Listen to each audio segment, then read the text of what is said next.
So the effort to build a new wild population of the critically endangered dusky gopher frog started in 2017. Over the last 5 or 6 years, we've really tried to release captive bred individuals every year to build up that population. And that brings us to this year. So this year, our efforts again started around February and March, where we had eggs that were laid in the Memphis Zoo. We took care of them all the way up to when they became little froglets. And then we released them into the wild to help build up this population.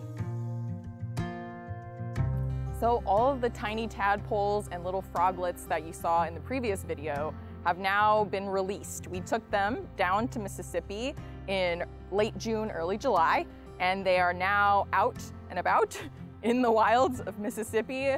It's a long process to get them there and to breed and rear and raise, and it takes so many people, and so it's really exciting to see them get to Mississippi where we intend for them to be and where we hope for them to thrive and create a population.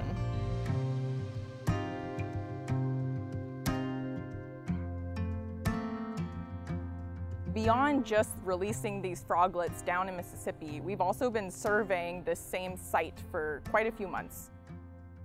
So yes, we have been successful, thankfully, at finding dusky gopher frogs occupying these gopher tortoise burrows, which indicates to us that they are in the habitat, and it's not just frogs that we've just released that are in those burrows. So these are frogs that have successfully, continued on post-release and are thriving.